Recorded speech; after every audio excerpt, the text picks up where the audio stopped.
Hello बच्चों। आज मैं आपको कैपेसिटेंस के बारे में ये बताने जा रहा हूँ।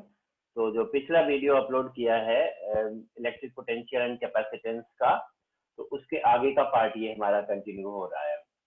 तो चलिए भाई, कैपेसिटेंस के बारे में हम लोग जानते हैं। तो बेसिकली थोड़ा सा मैं बताना चाहूंगा कि कैपेसिटेंस या कैपेसिटर हमारा क्या होता है। ये एक इलेक्ट्रिकल डिवाइस होती है बेसिकली, जो इलेक्ट्रिक चार्ज को क्या करती है, स्टोर कर सकती है। और कैपेसिटर्स का जो जनरल यूज है वो हमारा इलेक्ट्रॉनिक डिवाइसेस में, इलेक्ट्रिकल डिवाइसेस में होता है for maintaining the uniformity of current in the circuit. ठीक है। तो चलिए भाई शुरू करते हैं यहाँ पर। तो हम लोग देखते हैं पहला आर्टिकल हमारा क्या है, कैपेसिटेंस। तो इसमें हम कह सकते हैं कि it is an electrical device use for storage of electrical charge. It also maintains the uniformity of current in electrical circuit. ठीक है। और कैपेसिटेंस जो होते हैं हमारे, वो डिफरेंट टाइप्स के होते हैं। जैसे हम लोग समझ सकते हैं कि भाई पैरेलल प्लेट कैपेसिटर होता है, स्फेरिकल कैपेसिटर होता है एंड सिलिंड्रिकल कैपेसिटर होता है। लेकिन सीबीएसई में हमें सिर्फ पैरेलल प्लेट कैपेसिटर के ही बारे में पढ़ना है 12th क्लास के लिए। चलिए आगे चलते हैं। ये है हमारा सेकंड आर्टिकल। तो यहाँ पर हम लोग जरा डिस्कस करेंगे जो टाइप्स ऑफ सब्सटेंसेस हैं जो हम लोग कैपेसिटर्स में जनरली यूज करते हैं। तो ये तीन तरीके से हम लोग इनको क्लासिफाई करते हैं। एक तो हमारे भाई कंडक्टर्स होते हैं, दूसरे इंसुलेटर्स होते हैं और तीसरे डाइलेक्ट्रिक सब्सटेंसेस होते हैं। तो कंडक्टर्स और इंसुलेटर्स के बारे में आप लोगों को ऑलरेडी पता है, आपने पिछली क्लासेस में भी पढ़ा है कि भाई कंडक्टर्स हमारे वो सब्सटेंसेस होते हैं जिनमें फ्री इलेक्ट्रॉन्स बहुत ज्यादा होते हैं और ये इनकी कंडक्टिविटी भी बहुत अच्छी होती है। ठीक है। जैसे कोई भी मेटल हुआ हमारा, हम लोग ले सकते हैं कि भाई एल्यूमिनियम है, आयरन है, या फिर गोल्ड सिल्वर है हमारे, ये सभी क्या होते हैं, these are known as conductor. इसी तरीके से इंसुलेटर्स हमारे कौन से सब्सटेंसेस होते हैं, ऐसे सब्सटेंस जिनमें फ्री इलेक्ट्रॉन्स नहीं होते हैं और ये कंडक्ट भी नहीं कर पाते हैं। ठीक है। जैसे हम लोग कह सकते हैं कि भाई रबर हो गया, प्लास्टिक हो गया, वुड हो गया। तो दीज आर बेसिकली इंसुलेटर्स। तो इनके बारे में हमने पहले पढ़ा हुआ है, छोटी क्लासेस में भी पढ़ा हुआ है। लेकिन यहाँ पे एक तीसरा सब्सटेंस हम लोग इंट्रोड्यूस कर रहे हैं जो हमारा कहलाता है डाइलेक्ट्रिक सब्सटेंस। तो डाइलेक्ट्रिक सब्सटेंस ये क्या होते हैं भाई, इनको हम लोग बोल सकते हैं कि इनकी कंडक्टिविटी जो है मॉडरेट होती है। मतलब ये बहुत ही अच्छे कंडक्टर भी नहीं कहला सकते हैं और बहुत ही खराब भी नहीं होते हैं, लेकिन इनमें फ्री इलेक्ट्रॉन्स भी नहीं होते हैं। जो हम लोग डाइलेक्ट्रिक सब्सटेंसेस की पर्टिकुलरली बात करते हैं, तो ये ऐसे सब्सटेंसेस होते हैं जिनके मॉलिक्यूल्स या तो पोलर होते हैं या फिर नॉन पोलर होते हैं। तो डाइलेक्ट्रिक सब्सटेंसेस को बेसिकली दो पार्ट्स में हम डिवाइड कर सकते हैं, या दो तरीके के होते हैं, polar dielectrics and non polar dielectrics. तो पोलर हमारे कौन से होंगे कि जिनमें हम लोग देखते हैं कि भाई एक मॉलिक्यूल है, उसका पॉजिटिव चार्ज का सेंटर अलग है और नेगेटिव चार्ज का सेंटर अलग है। तो ऐसा जो मॉलिक्यूल है वो पोलर मॉलिक्यूल कहलाएगा। बट कुछ हमारे डाइलेक्ट्रिक्स ऐसे भी होते हैं जिनके मॉलिक्यूल्स का जो पॉजिटिव और नेगेटिव चार्ज का जो सेंटर है वो सेम पॉइंट पे होता है, तो इनको हम नॉन पोलर डाइलेक्ट्रिक्स बोलते हैं। ठीक है बच्चों। तो इनकी जो कंडक्टिविटी है वो मॉडरेट होती है, मतलब एक बीच की कंडक्टिविटी इनकी होती है। तो चलिए इसका आगे समझेंगे भाई, पोलर और नॉन पोलर जो डाइलेक्ट्रिक्स हैं उनका जो एक तरीके से हम लोग कह सकते हैं कि कैसे हम उनको समझेंगे, उनके डिटेल के बारे में वो आगे देखते हैं हम लोग। चलिए नाउ थर्ड आर्टिकल। अब हम लोग यहाँ पे देखने जा रहे हैं behaviour of conductors in external electric field. तो अगर हम लोग देखते हैं कि भाई इलेक्ट्रिक फील्ड, जैसा कि हमें पता है कि अगर हमारे पास दो पैरेलल प्लेट्स हैं, एक पॉजिटिव प्लेट है, एक नेगेटिव प्लेट है, तो अल्टीमेटली जो इलेक्ट्रिक फील्ड होगा वो हमारा पॉजिटिव से निकल के नेगेटिव की तरफ जाता है। तो यहाँ पर हम लोग देख रहे हैं कि जो दो प्लेट्स हैं उनके कारण जो इलेक्ट्रिक फील्ड है वो राइट साइड में हमारा एक्ट कर रहा है। और हमने मान लिया इलेक्ट्रिक फील्ड कितना है, ई नॉट है। ठीक है। और इसके बीच में हमने यहाँ पे एक कंडक्टिंग स्लैब यहाँ पे डाल दिया। तो जब कंडक्टिंग स्लैब डालेंगे तो हमें पता है कि भाई कंडक्टर्स जो होते हैं उनके अंदर बहुत सारे इलेक्ट्रॉन्स होते हैं। तो ये इलेक्ट्रॉन्स जो है यहाँ से भाग के ये लेफ्ट वाले सरफेस पे डिपॉजिट हो जाएंगे और तब तक इलेक्ट्रॉन यहाँ आते रहेंगे जब तक कि वो बाहर वाले पॉजिटिव चार्ज को न्यूट्रलाइज न कर दे। सिमिलरली और दूसरे तरफ जो है कंडक्टर में एक फेज पे हमारा पॉजिटिव चार्ज आ जाएगा। तो इससे बच्चों क्या होता है कि भाई कंडक्टर के अंदर भी एक इलेक्ट्रिक फील्ड सेटअप हो जाता है पॉजिटिव से नेगेटिव की तरफ, जिसको हमने डायग्राम में EM से रिप्रेजेंट किया है, मतलब electric field inside the medium. ठीक है, तो अब हम लोग देख सकते हैं कि जो electric field inside the medium है वो बाहर वाले इलेक्ट्रिक फील्ड का अपोज करेगा कंडक्टर वाले रीजन में। तो इसलिए हमारा net electric field inside the conductor कितना हो जाएगा ये हम समझ सकते हैं, भाई देख सकते हैं फिगर से। तो यहाँ पर होता क्या है कि भाई जो क्योंकि प्लेट्स का एरिया भी हमारा सेम है और चार्जेस भी सेम है, सो दैट्स वाई दोनों इलेक्ट्रिक फील्ड का जो मैग्नीट्यूड होता है वो इक्वल होता है आपस में। हम लोग कह सकते हैं कि ई नॉट का जो मैग्नीट्यूड है वही मैग्नीट्यूड हमारा EM का होता है, और मैग्नीट्यूड बराबर है लेकिन डायरेक्शन अपोजिट है, इसीलिए net electric field inside the conductor zero हो जाता है। तो इसको हम ऐसे कह सकते हैं कि जब भी कोई कंडक्टर हम किसी बाहरी इलेक्ट्रिक फील्ड में रखते हैं तो उसके अंदर नेट इलेक्ट्रिक फील्ड जीरो हो जाएगा। ठीक है, चलिए अब हम जरा देखते हैं behaviour of dielectric in external electric field. तो भाई फिर हमने वही इलेक्ट्रिक फील्ड ले लिया है, पैरेलल प्लेट्स है हमारे पास और इलेक्ट्रिक फील्ड एक्सटर्नल हमारा हो गया है ई नॉट, और हमने जब डाइलेक्ट्रिक सब्सटेंस इसके अंदर रखा है तो अब यहाँ पर क्या होगा भाई यहाँ आपको पता होना चाहिए, चाहे हमारा पोलर डाइलेक्ट्रिक हो चाहे नॉन पोलर हो, अगर नॉन पोलर डाइलेक्ट्रिक भी रखेंगे तो उसके जो मॉलिक्यूल्स हैं वो इलोंगेट हो जाते हैं, मतलब उनके पॉजिटिव और नेगेटिव चार्जेस के सेंटर सेपरेट हो जाते हैं। अगर वो पोलर है ऑलरेडी तो ठीक है भाई, उसके जो मॉलिक्यूल्स है वो क्या होंगे फिर अलाइन हो जाएंगे, मतलब सभी मॉलिक्यूल्स के जो नेगेटिव चार्जेस हैं वो पॉजिटिव प्लेट की तरफ अट्रैक्ट हो जाते हैं। इसी तरीके से जो पॉजिटिव एंड्स है वो नेगेटिव प्लेट की तरफ अट्रैक्ट हो जाएंगे। और इस फिगर में जैसे हम लोग देख सकते हैं कि भाई अगर हम एक्सट्रीमिटी वाले चार्जेस को यहाँ पे ये जो नेगेटिव चार्ज हैं इनको छोड़ देते और लास्ट वाले पॉजिटिव चार्ज को छोड़ दे, तो सभी अगर बाकी चार्जेस को हम एक बॉक्स में बंद करते हैं तो हमने देखा है कि भाई बॉक्स के अंदर जितना पॉजिटिव चार्ज होगा उतना ही नेगेटिव चार्ज होगा, तो अल्टीमेटली ये चार्ज हमारा न्यूट्रलाइज हो जाएगा, जिसकी वजह से हम लोग कह सकते हैं कि भाई जो डाइलेक्ट्रिक स्लैब है उसके फेसेस पे एक तरफ नेगेटिव चार्ज होगा एक तरफ पॉजिटिव चार्ज होगा, लेकिन ये चार्ज उतना नहीं होगा जो बाहर वाली प्लेट के ऊपर चार्जेस है। ठीक है, तो इन्हीं चार्जेस की वजह से डाइलेक्ट्रिक के अंदर भी एक नया इलेक्ट्रिक फील्ड हमारा क्रिएट हो जाता है, जिसको हम EM से रिप्रेजेंट कर रहे हैं, means electric field inside the medium. और ये जो EM है इसका मैग्नीट्यूड ई नॉट से कम होता है क्योंकि चार्ज कम है, यहाँ पर एरिया ऑफ प्लेट तो सेम है हमारा, तो भाई यहाँ पर EM हमारा लेस देन ई नॉट होता है। तो अब क्या होगा, इसका कारण ये कि भाई ई नॉट यहाँ पे ज्यादा है, तो कहने का मतलब डाइलेक्ट्रिक वाले रीजन में तो net electric field forward direction में होता है, जो कितना होगा E is equal to E naught minus EM हम लोग लिख सकते हैं। ठीक है, तो फॉरवर्ड डायरेक्शन में भी यहाँ पे इलेक्ट्रिक फील्ड डायरेक्शन इसमें डायरेक्ट्रिक मीडियम में होता है। चलिए, और हमें ये भी पता होना चाहिए कि भाई the ratio of E not upon net electric field inside the dielectric, इनका जो रेशियो होता है वो हमारा डाइलेक्ट्रिक कांस्टेंट के बराबर होता है। ठीक है, के is dielectric constant of the medium. ठीक है बच्चों, तो ये रिलेशन आपको याद रखना है, ये आगे हमारा डेरिवेशन में हम लोग यूज करेंगे। नेक्स्ट आर्टिकल है हमारा इलेक्ट्रोस्टैटिक शील्डिंग का, इसको हम लोग देखते हैं। तो इलेक्ट्रोस्टैटिक शील्डिंग बेसिकली क्या होती है, इसको हम कह सकते हैं कि the method of protecting a thing from the adverse effect of electric field. किसी भी चीज की अगर हम सुरक्षा करते हैं इलेक्ट्रिक फील्ड से या हम स्टैटिक चार्जेस से, तो उसी को हम लोग क्या बोलते हैं, इलेक्ट्रोस्टैटिक शील्डिंग बोलते हैं। जैसे कि भाई आपने देखा होगा कि बारिश के दिनों में थंडर स्टॉर्म होता है, बिजली कड़कती है और वहां पे लाइटनिंग होती है, तो वो लाइटनिंग कहीं पे भाई बहुत तेज होगी तो कहीं पे हार्म भी कर सकती है ना, किसी लिविंग बीइंग को वो हार्म कर सकती है।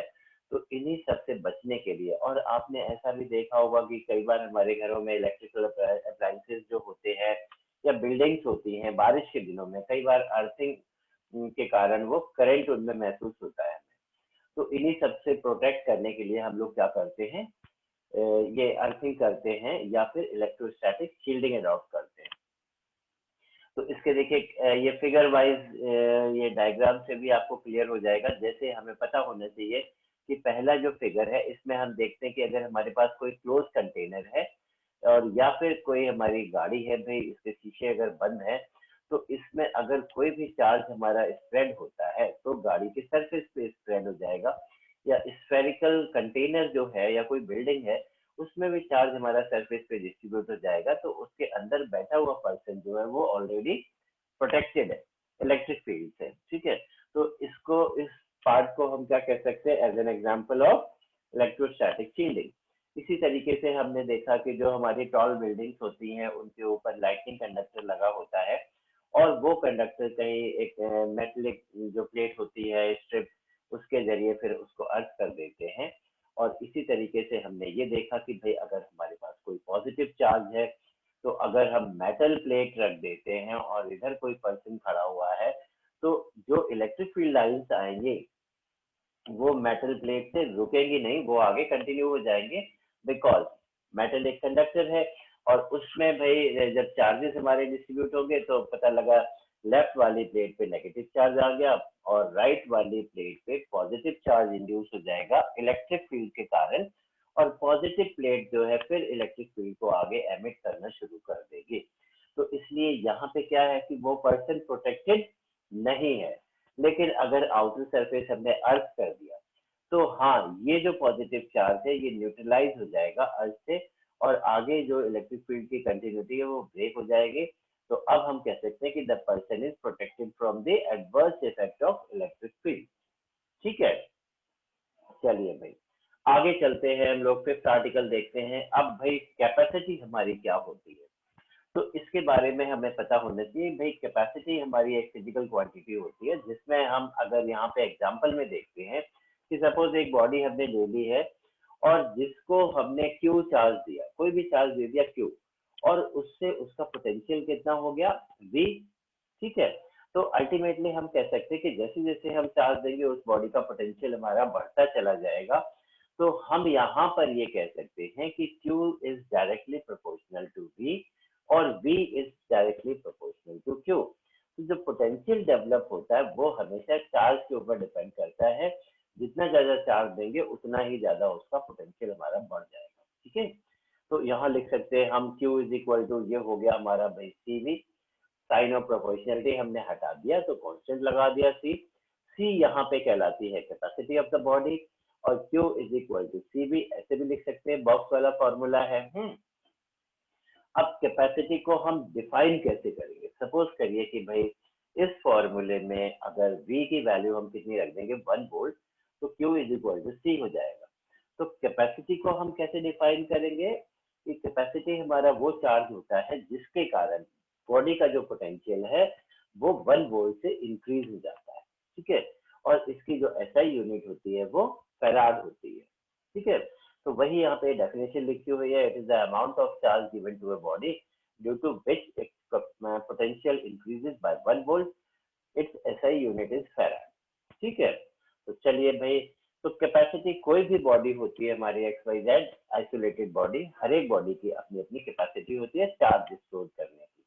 नेक्स्ट आर्टिकल है हमारा भाई कैपेसिटी ऑफ आइसोलेटेड स्फीयर। तो एक आइसोलेटेड अगर स्फीयर हमारे पास है तो उसकी कैपेसिटी हम कैसे निकालेंगे, तो हमने सपोज किया कि स्फीयर के ऊपर क्यू चार्ज हमने दे दिया है और इसका रेडियस हो गया हमारा r। तो अल्टीमेटली जैसे हमने अभी ये फॉर्मूला डिराइव किया था Q is equal to CV, यहाँ पे हम देख सकते हैं भाई small r is the radius of the sphere, Q हो गया हमारा charge of the sphere, as we know C is equal to Q by V है। तो हम कह सकते हैं कि भाई पोटेंशियल जो है V इज इक्वल टू हो जाएगा Q upon 4 pi epsilon not R। तो putting the value of V, ये जो V की वैल्यू है पोटेंशियल के बारे में तो हमने पहले पढ़ा हुआ है पोटेंशियल वाले पार्ट में, तो उसमें हमने निकाला था कि भाई potential is equal to Q by 4 pi epsilon naught R होता है। तो ये V की वैल्यू जो है वो हमने फर्स्ट में पुट कर दी। तो जैसे ही हम वैल्यू पुट करेंगे तो यहाँ पे देखिए capacity of the sphere, isolated sphere, कितनी आ जाएगी? This is Q upon this, Q by 4 pi epsilon naught R, या फिर 4 पाई एप्सिलॉन नॉट आर हो गई। तो एक आइसोलेटेड जो स्फीयर होता है उसकी कैपेसिटी हम इस फॉर्मूले से निकाल सकते हैं। तो ये फॉर्मूला आप लोगों को याद रखना है, न्यूमेरिकल्स में हमारा यूज होगा।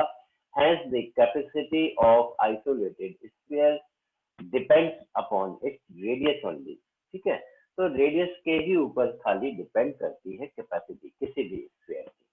और यहाँ पे बच्चों जैसा कि पता है कि भाई अर्थ भी हमारी एक कैपेसिटर की तरह काम करती है, इसकी भी अपनी कैपेसिटी होती है। तो भाई अर्थ का रेडियस जैसे हमें पता है 6400 किलोमीटर होता है। तो अगर हम यहाँ पे वैल्यू रखेंगे तो हम अर्थ की कैपेसिटी भी अपनी फाइंड आउट कर सकते हैं। तो यहाँ पे क्या किया है, रेडियस को हमने किलोमीटर से मीटर में चेंज कर दिया, मतलब 1000 से मल्टीप्लाई करेंगे 6400 को, तो ये आ जाएगा 6.4 इंटू 10⁶ मीटर। और इसमें हमने वैल्यू डाल दी। और 4 पाई एप्सिलॉन नॉट की वैल्यू हमें पता है 1/9 इंटू 10⁹ होती है। तो फाइनली कैलकुलेट करने के बाद हम लोग देख सकते हैं भाई ये हो गया 711 इंटू 10⁻⁻6 फैराड, और इसको हम बोल सकते हैं 711 माइक्रो फैराड। ठीक है, तो this is the capacity of earth. तो आप देख सकते हैं कि जो अर्थ की भी कैपेसिटी है वो माइक्रो फैराड में है, मतलब फैराड इसका मतलब बहुत बड़ी यूनिट है हमारी। ठीक है, चलिए तो आगे हम लोग चलते हैं। नाउ सेवेंथ आर्टिकल, ये है capacity of parallel plate capacitor.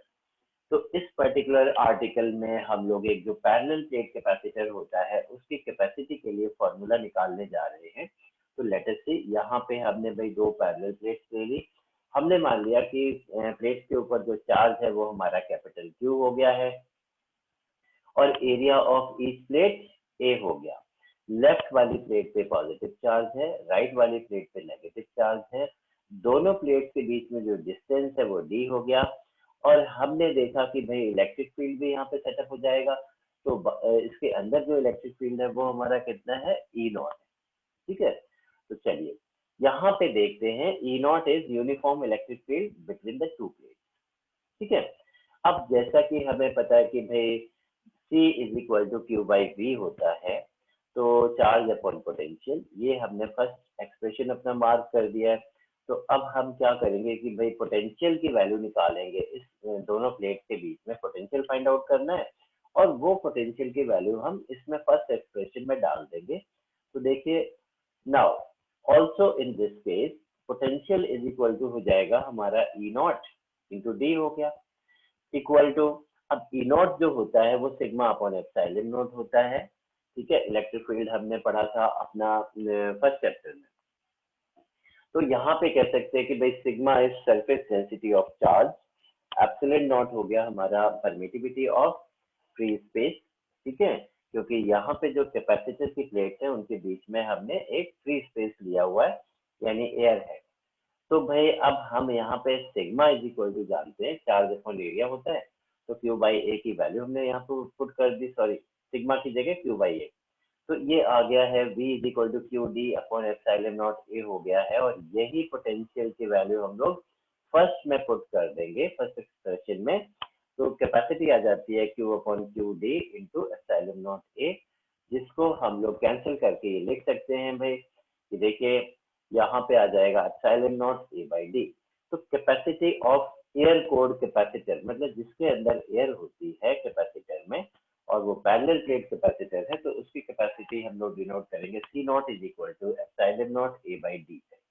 ठीक है, अब यहाँ पे इसका स्पेशल केस देखते हैं। अगर हमने कैपेसिटर के दोनों प्लेट्स के बीच में कोई यहाँ पे डाइलेक्ट्रिक मीडियम यहाँ पे इंसर्ट कर दिया, जिसका डाइलेक्ट्रिक कांस्टेंट कितना है, के है। तो अल्टीमेटली आपको पता है कि in the presence of the medium the capacity of the capacitor will become epsilon A by D. ठीक है, और एप्सिलॉन को हम क्या लिख सकते हैं, एप्सिलॉन नॉट के लिख सकते हैं। तो भाई यहाँ अगर हम वैल्यू पुट कर देंगे तो मीडियम की प्रेजेंस में जब कैपेसिटर के दोनों प्लेट्स के बीच में टोटली सारा स्पेस हमने किससे फिल कर दिया है, डाइलेक्ट्रिक मीडियम से। तो उसकी कैपेसिटी हो जाती है Cm इज इक्वल टू के epsilon naught A by D. ठीक है, चलिए, तो ये हमने देखा भाई capacity of parallel plate capacitor हो गई हमारी। ठीक है, तो इसी के साथ मैं चाहूंगा कि आज हम लोग अपना इस वीडियो में यहीं तक के टॉपिक कवर करेंगे, और नेक्स्ट वीडियो में हम लोग आगे चलेंगे, तो उसको हम लोग देखेंगे एनर्जी ऑफ कैपेसिटर से आगे। ठीक है, तो चलिए आज का वीडियो यहीं पे क्लोज करते हैं, और इसी के साथ मैं आप लोगों से रिक्वेस्ट करूंगा कि आप लोग हमारे चैनल को सब्सक्राइब करें और बेल आइकन भी प्रेस करें, जिससे कि आपको फर्दर वीडियोस की नोटिफिकेशन मिल सके। इसी के साथ बहुत बहुत धन्यवाद। Thank you very much. मिलते हैं अगले वीडियो में।